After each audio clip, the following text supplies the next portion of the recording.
So I'm going to talk to you a little bit about leadership. I'm going to talk to you a little bit about culture.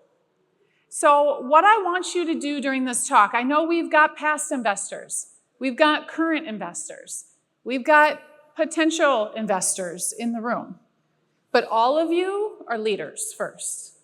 You're leaders in your communities, you're leaders in the organizations that you run today, and you're leaders in the angel investing space. So I want to talk to you as leaders.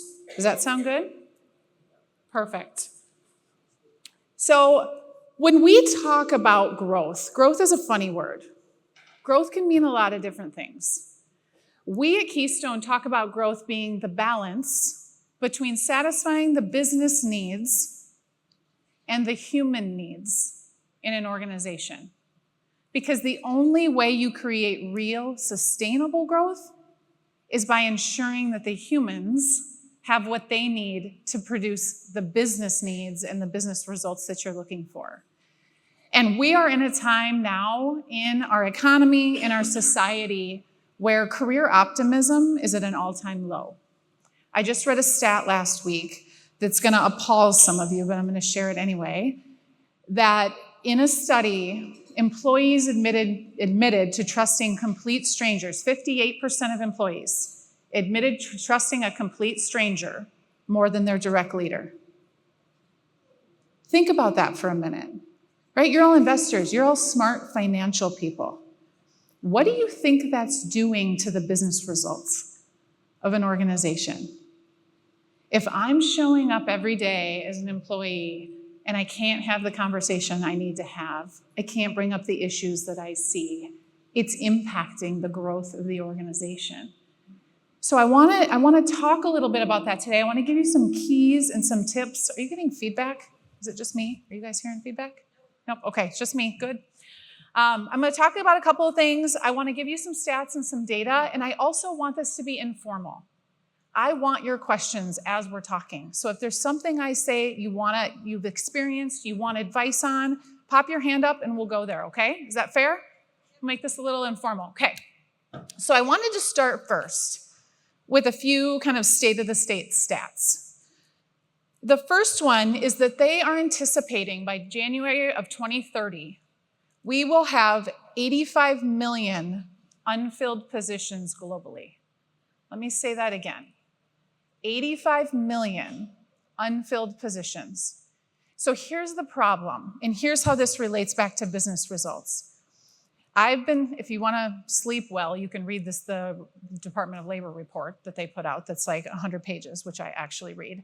But they've been studying this and seeing the birth rates, right? And the change in the dynamics. We are not going to have enough humans on the planet to do the work that we need to do. So what that means is instead of worrying about where your next hire is going to come from, we have to figure out how to activate the people we have in our teams already. A couple of weeks ago, I stood in front of a group of 500 executive leaders, and I asked the room how many of them had open positions they were trying to fill in their organization to raise their hands. 500 people raised their hands. And then I asked them, how many of you believe you have fully maximized the capabilities of the people that are on your team already? And 3 people raised their hands. And they were lying. But what this tells us is more than ever, as investors, as leaders, as community leaders, we have to start investing in people. We have to take the time to figure out people's strengths and to figure out how to use them for good in our businesses and in our society. Another stat, so SHRM, the Society for Human Resource Management, estimates that U.S. companies lose about $223 billion a year due to poor workplace culture. That's impacting things like sick time, right? People not wanting to come into work, not wanting to perform, not wanting to work for the people that they're reporting to.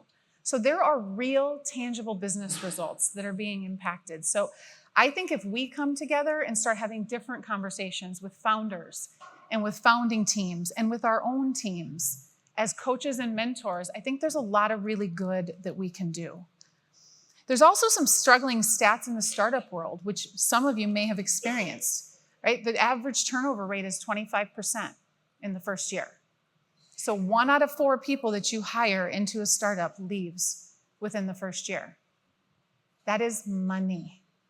The direct and indirect costs of losing that amount of people and the churn that that causes for whatever goals and growth that that startup is looking for is huge. We need to figure out a way, even in the chaos of startup, and it is, as an entrepreneur myself, right? I understand the crazy, my team does as well. I understand the chaos, but we have to figure out how to create managed chaos because our teams need that certainty and that certain level of stability in order to perform at their best. Make sense? Okay, enough stats for now. So I want to talk about 3 keys, and I'm going to tell some stories as we talk through this, just based on our experience and what we've seen working with businesses. 3 keys to really think about how to create an ultimate growth advantage through people. The first key, and I'm not going to overcomplicate this, is we need to shift our perspective. The advantage that startups have is we're nimble. Right? We are agile. We can change and adjust as market conditions change or as the competition changes. But again, we have to make sure that change is managed and that we're doing it the right way, but we also have to seek out different perspectives. How many of you have been or have worked with an entrepreneur who thought they had it all figured out and they knew what they were doing? Oh, this man down here who's chuckling so hard he can barely sit in his seat. Are you the person or have you just worked with the person? We won't make you name names. It's okay. We all know. I mean, my family understands my crazy just enough, to love me for it, I think, most days. But as entrepreneurs, as startup founders, and as investors, we have to ensure we are putting ourselves in different rooms with different people that are helping our teams shift their perspective. And I want to give you a real-time example in the past couple years that we saw. Now, this is not a startup example, but you're going to understand why I'm sharing it when the story's over. So I want to talk about Lakeview Industries. Has anyone here heard of Lakeview Industries? One in the back? All right, awesome, sweet. Lakeview Industries is a 40-year-old family business located in a very unassuming industrial park in Chaska, Minnesota. They are a business that has grown steadily, slowly, but steadily over the years, just doing what they thought was right. And on a Friday in March of 2020, anybody remember what happened on a Friday in March of 2020? When Governor Walz declared the state, everything that was happening in the state was closing down. Lakeview is just like every other business in town, just like all of us. We had no idea how long, we had no idea what to do, we had never been in this situation before.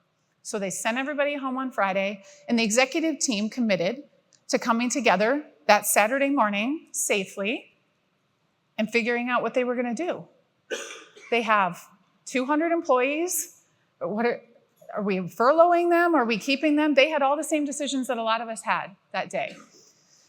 Well, Friday night, the president of the company was chatting in the yard with his neighbor, who was a doctor.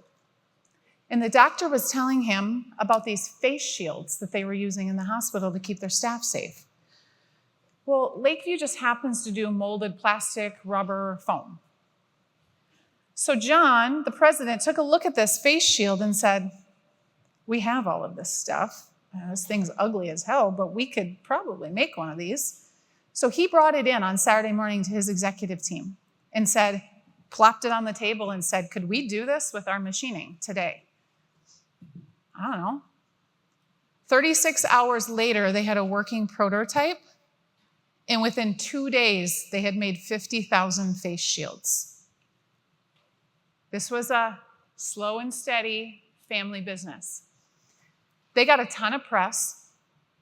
They made a lot of money. In fact, they satisfied their 5-year capital budget just based on the money they made from face shields. So it was a huge win for the business. But here's what it also was a huge shift in perspective. Because on that day, Lakeview became a different company. They became a startup. They started thinking differently about who they were, what they were capable of, the impact that they could have. And you know what also started to happen?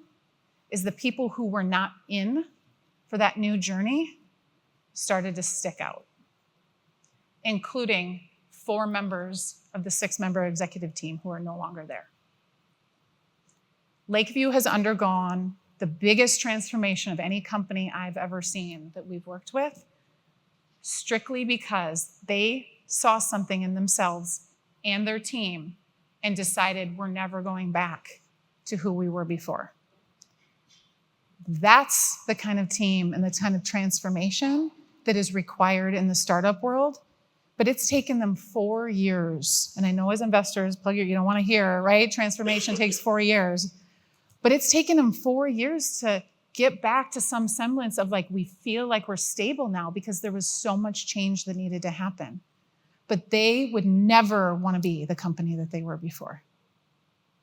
So it is in our best interest. It is a requirement for all of us who are coaching and mentoring and leading others to ensure we are challenging their thinking, right? We are challenging their beliefs and the judgments and the things we think we can do and the things we can't do. Because that's where actual growth comes from, and that's how you create a team that will run through walls for an organization because they are tied and they want to be part of something that's bigger than themselves. So the first key is shift your perspective. The second key is look below the surface for strength. So imagine you're standing on a bridge, right? On the top of a bridge looking out. Everything looks great. As a founder and as an investor, it's really easy to get stuck in that view. Everything's fine. Look, I can see it. Everything that's in front of me. Where do you think the chaos is actually happening? Underneath. All of the strength and all of the chaos for that bridge is not something you can see unless you're willing to look at it from a different perspective. Every single gusset, every single bolt, everything underneath there is the culture that is holding up the results that everybody else sees on the surface level. It's how we think, it's how we act, it's how we interact as a team.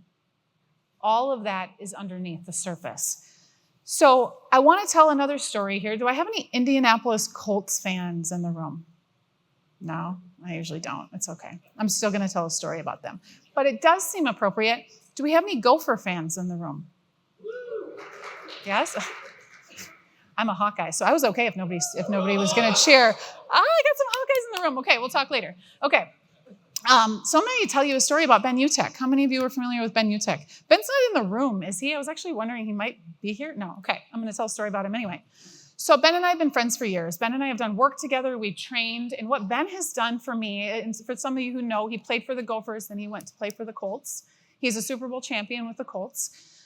He now does a lot of culture work, which is my jam. So we have a lot in common there. And he's taught me the parallels between the sports field and the boardroom, right? Between what they do in practice and what we do day in, day out in our businesses.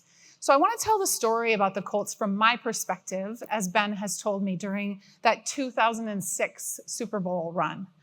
So here's the thing about the Colts, and I have to actually read these stats because there's always some sports nut in the room that tells me one of my stats is wrong. So I'm going to actually read them to get them right. So the 2006 Colts, they surrendered 5.33 rushing yards per attempt. At the time, it was the 7th worst in NFL history.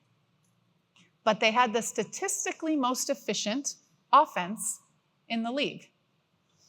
They entered the playoffs as wild cards. They won the conference championship against the Patriots. They were down 21-6 at halftime and came back to win that game, and it was a record-breaking comeback. In the Super Bowl against the Bears, some of you might remember, the opening kickoff, The Bears returned for a 92-yard return to score in the opening kickoff of the game. And the Colts came back to win. So, again, not a bunch of Colts fans. It's 2006. Why is she telling us this story? Because I want to ask you, why did a team that should never statistically have won the game, any games for that matter, how did they win a Super Bowl? What was it? Give me some ideas. Why do you think they won a Super Bowl? Yeah. Tony Dungy. It's very good. That's a big part of it. Any other ideas? There's not one reason. And I'm going to talk about Tony Dungy and Peyton Manning in the era of the Colts, which books will be written on for a long time. It was a very unique leadership era for football.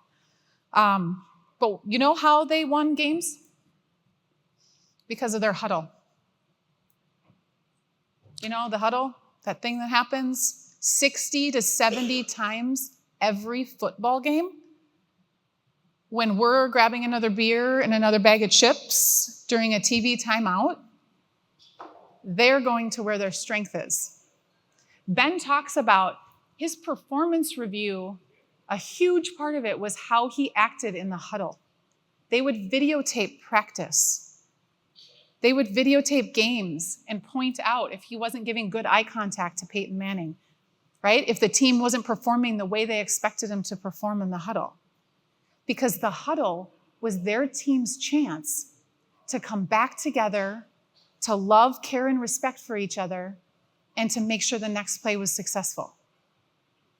And they got 60 to 70 times every game to come back together, to regroup, and decide what to do next. They knew what their strength came from. Their strength came from that team aspect and how they treated each other. And they knew every play might not be perfect. They might not do everything the way they're supposed to do, but if they come back to their strength every time, they were going to win games. And they get paid to win games. So my question for you, investors, founders, leaders, do you know where the strength of your team comes from? And are you willing to invest in it week in and week out to win? Does your team know how to win? Not on an annual basis and not in a Series D round and 17 years from now. Do they know how to win now? Because if you want the ultimate dream team, it comes down to every day, every week, and every month, and making sure their energy and their love and respect for each other is where it needs to be. We change that, I don't think any of us is going to have to worry about business results. I think the business results are going to be there if we invest in the people. The third key that I want to share with you is what we call creating a conscious leadership culture. I'm going to break this down for you. So there's two terms here, conscious leadership and conscious culture. So this is how we talk about the future of leadership. And that word future is important. I love seeing gold star here, guys. Like, I hope you're getting extra credit in class or whatever. I love seeing the generations in the room. How many of you are struggling a bit or know organizations that are struggling a bit with managing the demands of 4, in some organizations, 5 generations in the workplace? Anybody struggling with that besides me? Right. We have 4 to 5, depending on how you look at it and where your demographic is, of generations in the workplace. This is the first time in history we've had this many disparate groups that have different values, different life experience, which is great, right? It's the diversity that we need to make our products and our services the best they can be. But it's also creating a lot of turmoil in organizations, because how do we create a benefits package, Kristen Nordling? How do we create a benefits package in HR that matches what somebody who's 70 and still working and somebody who's 17 and has their first job? It's nearly impossible. But what we have to do is we have to come together as conscious leaders. So I want to talk about conscious leadership for a minute. Everyone knows what leadership is. There's no one definition. Conscious leadership is just taking it a step further, where you have love, care, and respect for the people within and around your organization. That's what Tony Dungy was. He was a man of faith, and he talks about his faith. That was one aspect. Tony Dungy and Peyton Manning were conscious leaders. They cared more about the people than they did the result, and therefore the result was really good.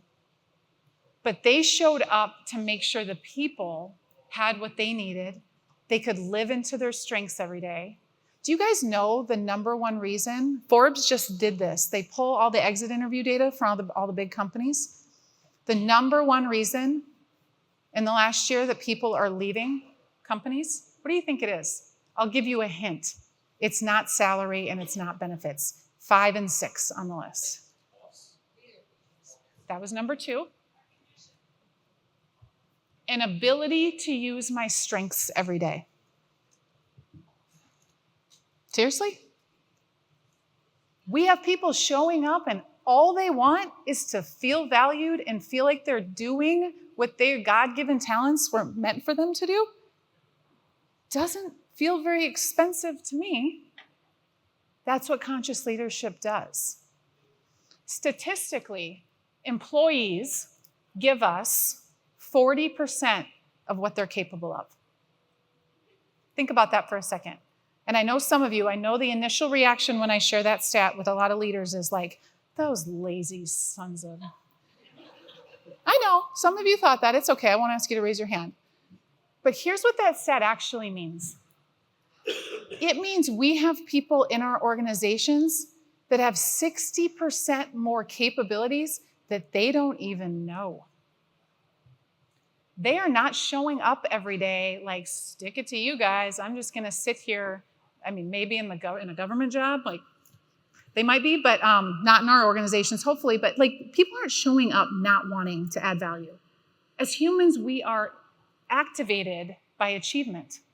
It's naturally how we're programmed.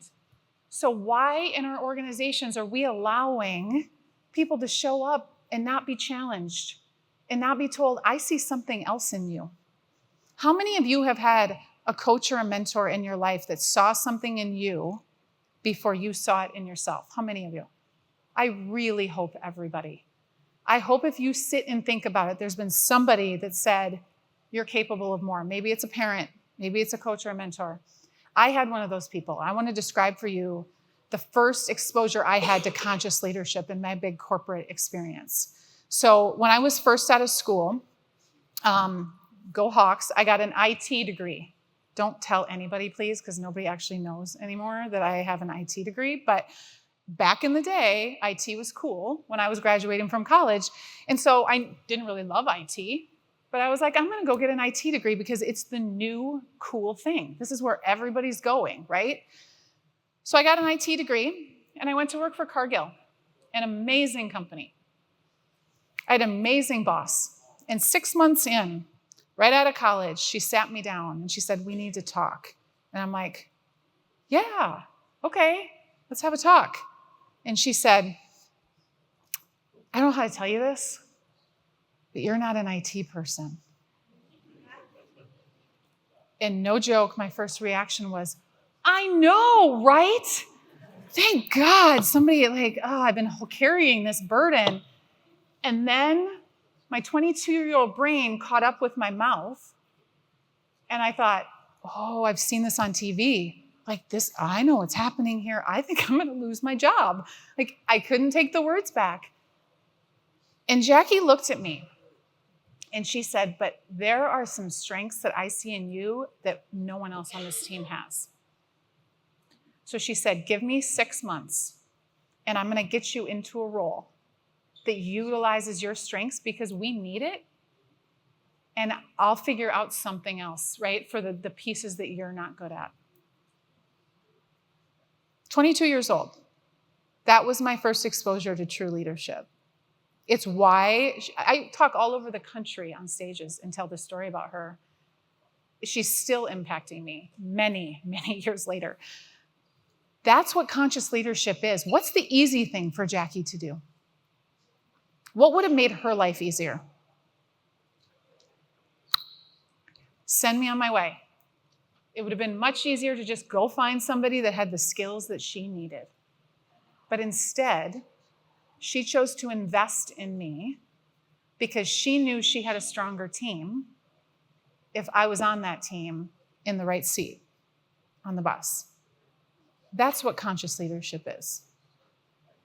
It can sound fluffy to some people, but when you look at the stats of culture, 77% of job seekers right now, especially this next generation, are researching the heck out of your culture before they decide if they're going to join. Talk to the HR people about the questions that are being asked in interviews that are blowing their minds of like, we don't even have a good answer to this. We should probably think about this. We are no longer in the time of, I pay you, you come in and do work. Thank you very much. To create the dream team, you have to care about them, truly care about them as humans, inside and outside of work, and they have to care about each other. Because that's how we solve problems. That's how we get through crisis. So there's a couple other stats here before I kind of start to land the plane on a few last pieces of advice. So one is, I love the fact there's a lot of data around culture and business results. We never had this data, even 5-7 years ago.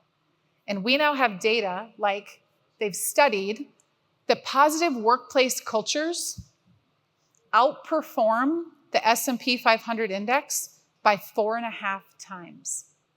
So investors, let me say that again.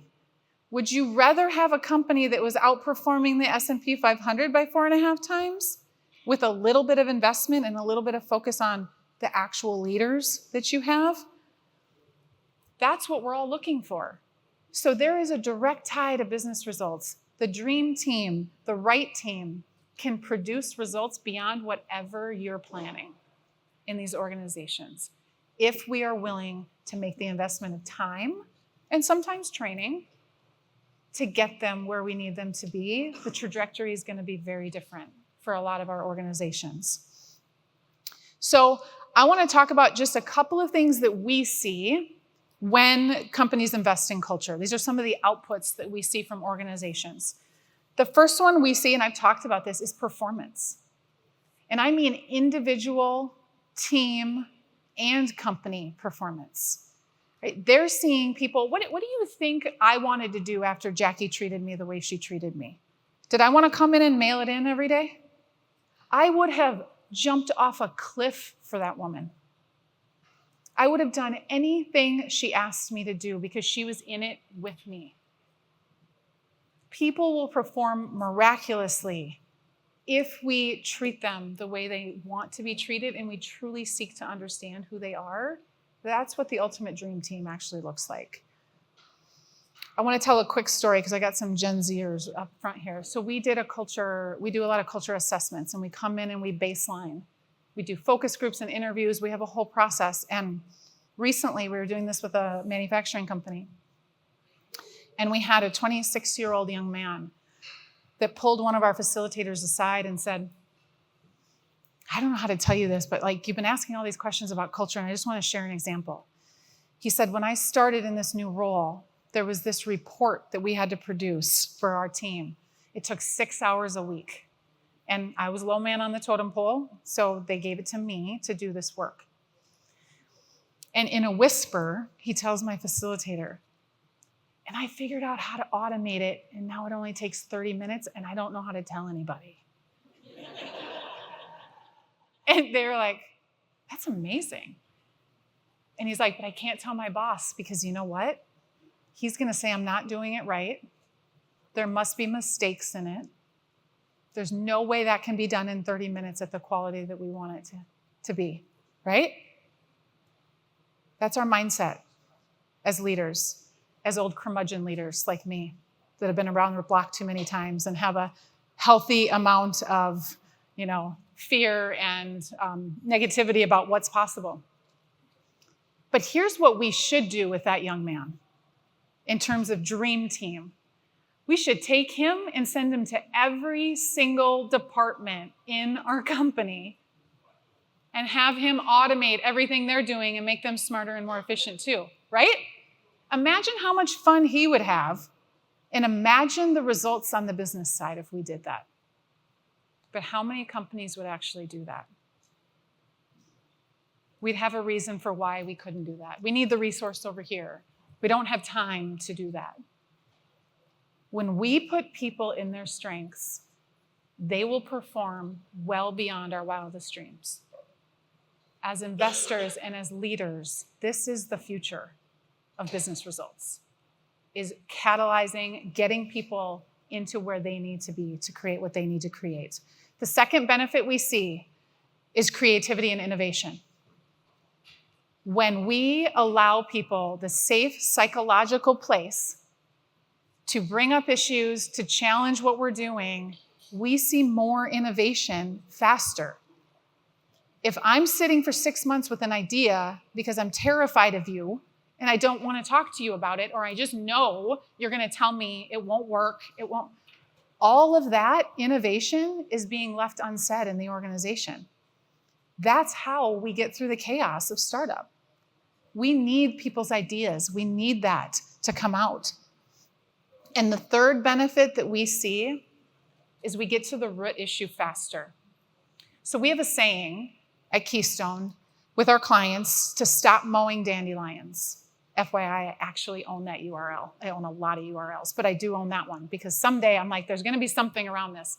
Stop mowing dandelions. Think about that. After this rain and this weekend it gets sunny, you walk out into your yard and it's full of dandelions. How's that feel? Not great. Not great. What do we want to do? Go get my son to get the mower out and mow them all down. Because then I can sit on my deck and be like, feels good, green grass. Except for 3 days later, those dandelions are back and they've brought friends. I didn't solve the root issue. Most of our organizations, if we're not investing in the people, aren't actually solving the root issue. We're probably solving a lot of the same issues. Where if we could teach people and empower people to dig to the root, imagine all of the issues that would no longer be issues that we are wasting money and wasting time on. So I've preached a lot today, but what I want to leave you with is that the greatest competitive advantage of the future, I can promise you, is going to be your investment in leaders. It's going to be how much you're willing to invest in your founders. That means for all of you investors, taking time to make sure they are coached and they are mentored, because none of us came out of the womb knowing how to lead. Someone has taught us, and there are some ones that have taught us probably things we don't want to carry forward. And our founders are no different. They need that coaching. They need to be better leaders in order for the organization to achieve what they want to achieve. So that's my call to all of you, is be better coaches and mentors for them and expect them to be better leaders so that they can create the ultimate dream team for your organization. Thank you.